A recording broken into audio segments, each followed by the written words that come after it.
Is it raining where you are? I'm hoping it's going to rain here. Oh, and I hope you can hear me over the fans. I'm tired today. Extremely tired. I'm making dinner. I've got eggplants in the oven. I'm going to scoop them out, and I'm going to make a rice and broccoli, cream of mushroom, and hamburger mixture to go into the eggplants. I've got my 360 device. I wanted to talk to you a little bit about, though, I am addicted to these zero sugar drink mixes that you get at the dollar store. This is Sonic's Cherry Limeade. I'm addicted. I'm absolutely addicted. The other one that I like real well is the Sunkissed one. And then, where's the other one? The Weiler's Light Lemonade. I don't know what it is about them because there's no sugar. It's got potassium in it. It's got vitamin C in them. No sugar added at all. It is the best tasting things to quench your thirst. I can't get enough of them. And I don't even know where a Sonic is, because if I knew where a Sonic was, I'd go get myself a slushy like this. Although in the last couple days I've been craving soft serve ice cream. Do you remember 7C's Kitchen? Do you remember 7C's Kitchen? And they had that soft serve ice cream machine where you could go and you could get either the vanilla or the chocolate. I have been craving that the last couple days. Okay, put this all back. I've got everything like crammed into closets, crammed into cabinets. But this is what the cherry limeade thing looks like. And then I'll just keep adding water to it. It is absolutely delicious.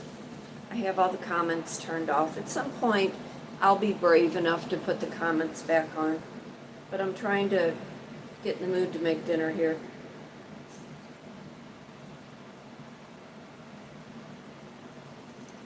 So good. Talk about quenching your thirst. Dollar store. You can go buy a variety. They have different flavors. Got all my coffee grounds all ready to go for the garden. I think I have 8 new eggplants outside. More tomatoes are coming. More watermelons are on the vine. Tomorrow, weather providing, after my meeting in the morning, I'll walk you through the garden. But right now we're in the kitchen. I need to get my rice going. I'm not hungry yet, but what I'm making is going to be a 3-step process. But I thought I'd bring you along. Like I said, I'm this heat. I'm tired. I'm extremely tired. Outfit of the day, same shirt I had on yesterday because it's cool. And it was clean, and I threw on my favorite shorts, matches my cabinets. I love that drab green. But I'm gonna do some rice. Do you wash your rice when you're making rice? I'm trying to pull you a little closer. Do you wash your rice? Do you let your rice soak before you cook it? Do you know if you want to make sticky rice? I learned this from my nail gal, which at some point I go get my nails done. It's not a priority right now. But anyway, you take your favorite pot, fill it with water. Oh, probably it's about that much water.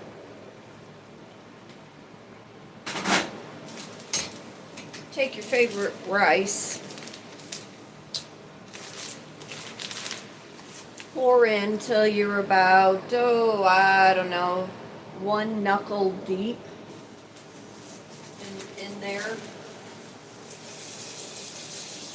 Pour that on in. Give it a little whoosh. Use your hands, it's fine if they're clean.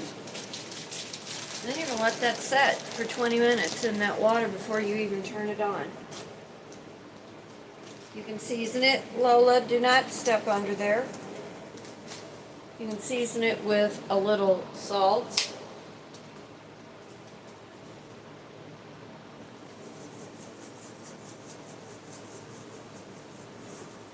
I'm gonna throw a little garlic powder in my rice water. And we can do some lemon pepper. But like I said, I'm gonna make some eggplant boats. I'll pull the eggplants out of the oven so you can see them, but they're not done yet. And then we might have to go walk into the other room because it is like really hot.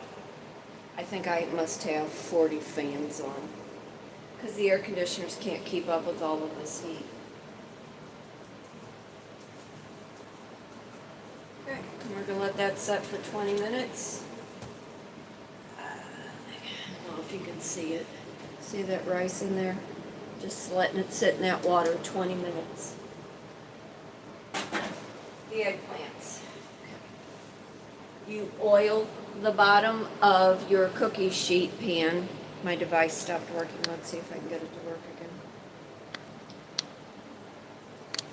Oh, is it gonna work? There we go. You take your cookie sheet, oil it real good. I need new cookie pans. Maybe for Christmas I'll break down and get some. But what you will do is, cookie sheet, oil it, eggplants face down, and you let them cook for an hour on 350. They've only been in there like 40 minutes. And then I knocked the salt over, so I got to throw it over my left shoulder. Hang on. We do all kinds of things for luck around here. And I went and bought lottery tickets. Did you buy lottery tickets? I bought Powerball, Mega, and Lotto. I'd be happy with $100,000. Do you know how much I could do with that kind of money? Anyway, you take the eggplants and you scoop them out. Put the eggplant part aside. Take and fry up your hamburger.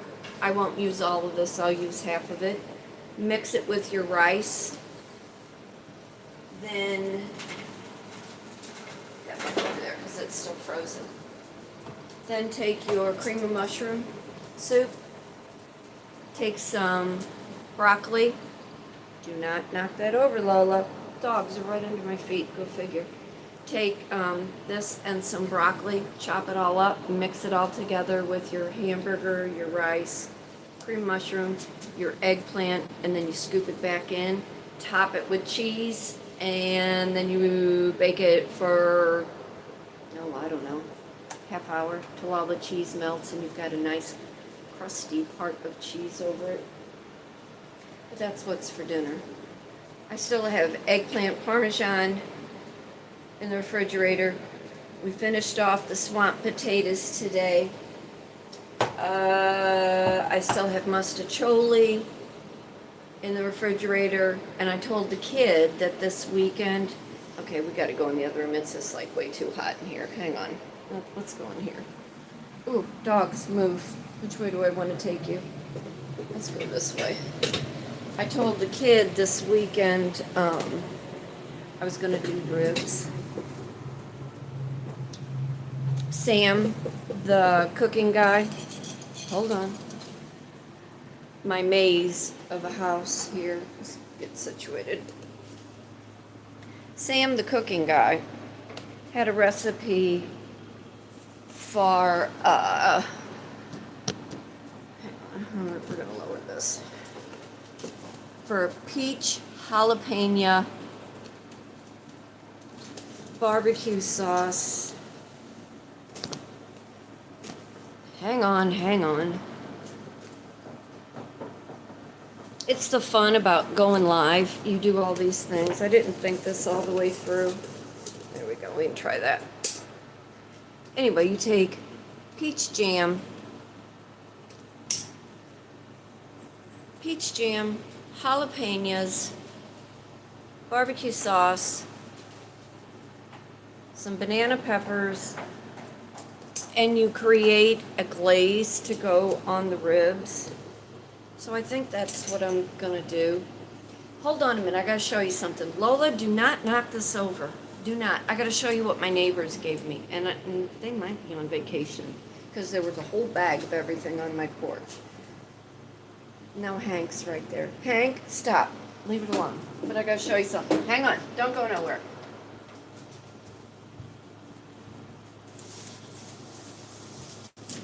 I meant to show you this when I was in the kitchen. Come on, guys, go lay down. They're so hot, they don't know what to do. Go, Lola, do not knock anything over. But, look at this. Look at this whole bag. It is full of, look at this banana pepper. Have you ever seen banana peppers like this? Look at those. And I've got green peppers. A whole bag my neighbors gave me. And I had made salsa the other day. I've got salsa in the refrigerator. I've got more sauce. Right now while I'm off, that seems to be what I have been working on. Now the dog is right. I wish I could show you. The dog is right under my feet trying to go under my desk. There must be something under there. Come on, Hank, move out of the way. Move, Bougie, go. Okay, so this is something I wanted to ask. I'm going to turn this off and move you so I can think better. Hold on. I know, when you're live, you don't know what you're going to get. Hold on. Let's do this. Okay, have you been watching the trial of the woman who they are saying, I don't know what I can say on live or not, the ones that took her children's life, let's put it like that. And they are showing her husband. Now, I have real mixed feelings about all of it, only because as a mom, I have 3 kids. I would have had more kids if it was in God's plan. And they are saying this woman took her children's lives. And there are so many different women who are rallying behind her, because anybody who knows what it is like to be narcissistically abused, and the gaslighting and the lies and the manipulation, and you are almost driven to go crazy. Y'all know I was in an 8-year relationship. It was bad. It wasn't that bad. But at one point in those 8 years, he had me convinced that I needed therapy. Now, don't get me wrong. We all at one point in life, need some little bit of help with things that are going on in life. There's nothing wrong if that is you. This therapist that I went to, went to her for maybe 6 different times. And I really liked her. She was fun to talk to. We'd laugh and cut up and everything. And finally, after the 6th visit, she was like, "Why are you even here?" She said, "If you just need a girlfriend to talk to, why don't we just go have lunch somewhere?" She said, "You're not displaying any signs of anything that you are saying you were being accused of." So I was like, okay. Well, within that time, he had gotten a little physical. And I won't give any details because it doesn't matter at this point. And we were going to go to a couples counselor. And the counselor we had went to, because he was still insisting that I was crazy, that there was something wrong with me. We went to this couples counseling, And once the counselor found out that he had punched me, she immediately got up and she said, "You need to leave. She can stay, but you need to go. You are a threat." Which brings me back around to this woman who is being accused of taking her children's life. And the look that the husband is giving her, anybody who has been in an abusive, narcissistic relationship, you know that look.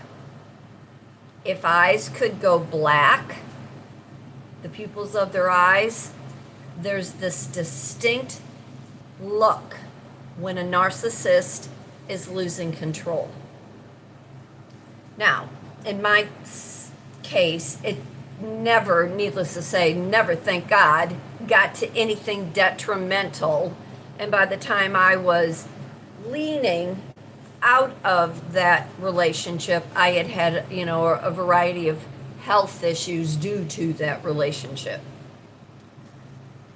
Something that I heard today that I wondered if they had even brought up in this court case.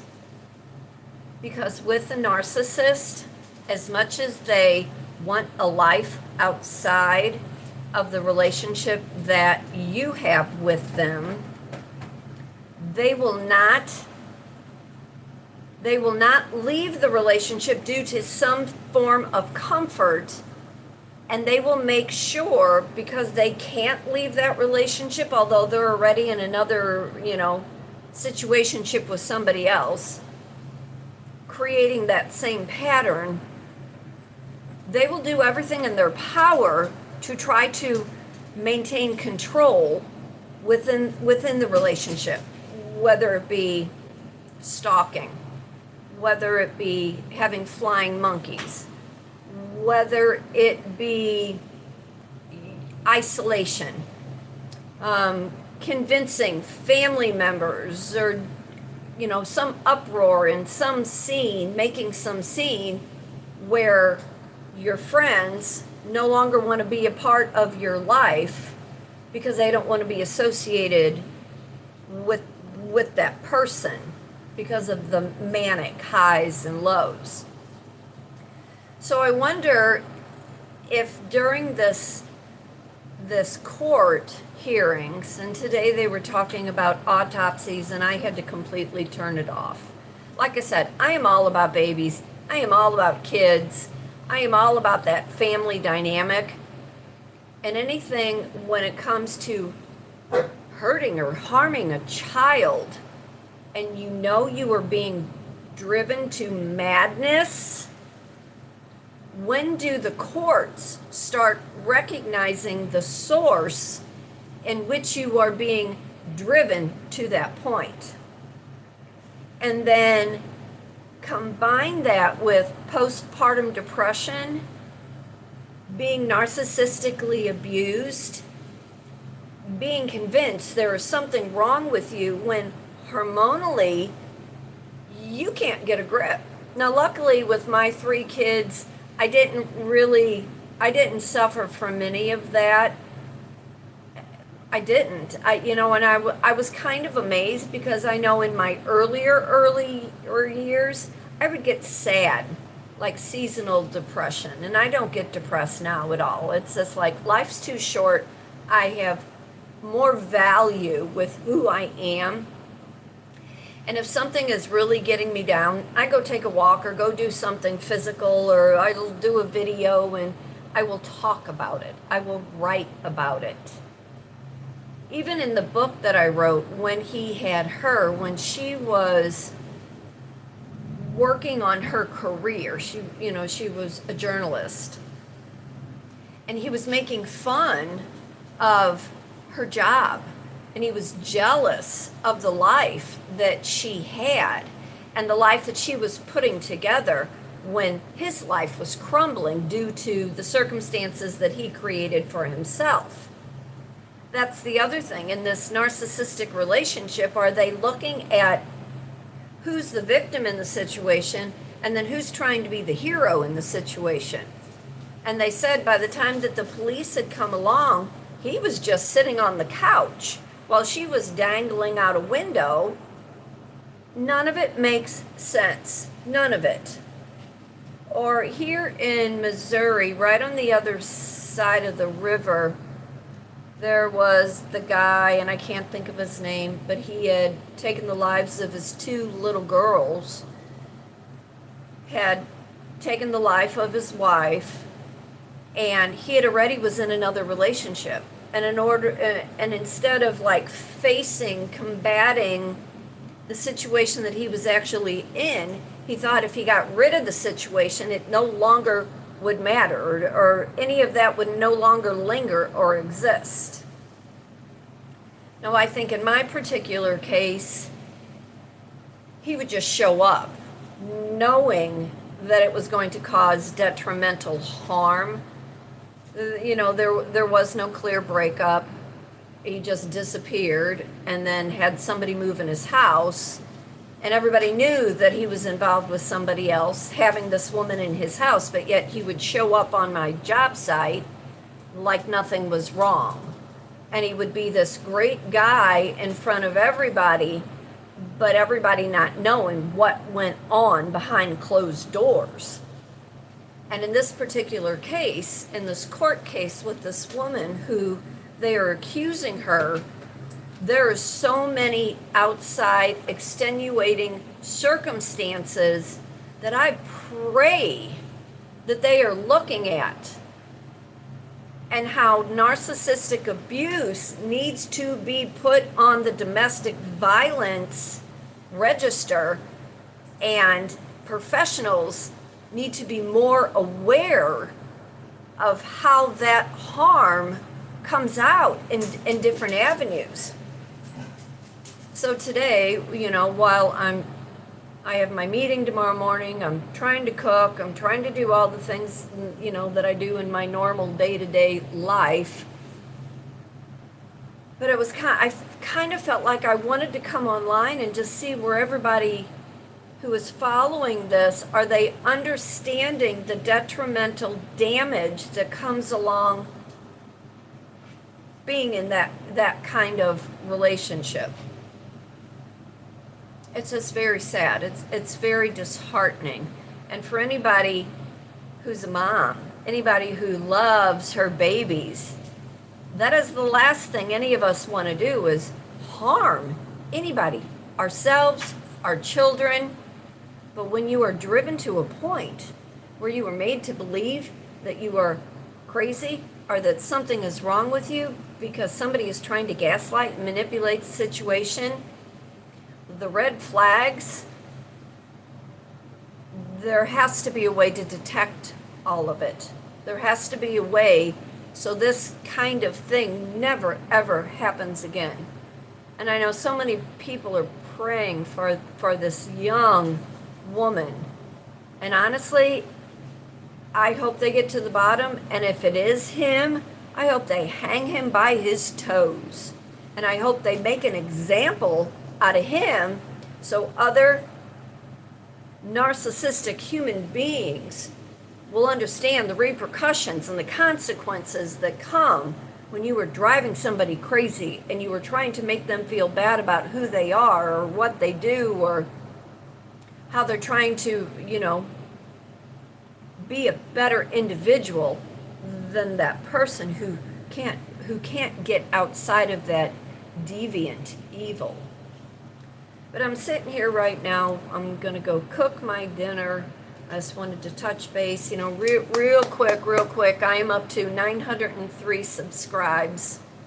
1,000. Trying to get to 1,000. YouTube says, hey, kid, you're almost at 1,000. When you get to 1,000 viewers, we can start to pay you. So, fingers crossed. Like, subscribe, leave a comment after this is all over. If you have been domestically violated, seek help. Tell your story. You don't stay quiet to keep somebody else's life comfortable because they have made you to believe that you should live in fear. And this poor woman today who was on the stand, may God be with her, and may the truth prevail. May it come out. It's just very disheartening. But for those of you who don't know who I am, I'm Kitryn Marie. I do reside in St. Louis, Missouri. I'm an artist, writer, speaker, life and a business coach, teach a variety of art and communication classes, published author, When He Had Her. It's available on Amazon. It is a light psych thriller. It is about narcissistic abuse. It is about manipulation and gaslighting and the things that a woman needs to do to come out of that and to recognize what she has gone through. You don't realize how bad a situation was until you're completely out of that situation, and then you look back and you were reflecting, and then you try to tell somebody what you went through. Watch the look on their face. Watch the look on their face when you tell people what you've had to go through. And then also look at the people who are standing there dumbfounded, wondering how in the hell you even managed to get through it and then live and tell the story on the other side. Remember, fate turns on a dime. It is up to you to decide what side of the coin you want to be on. Leave a comment after this is over. I'll show some pictures later on of my stuffed eggplants. Hoping it turns out. But you take care, and I'll see you real soon. Bye.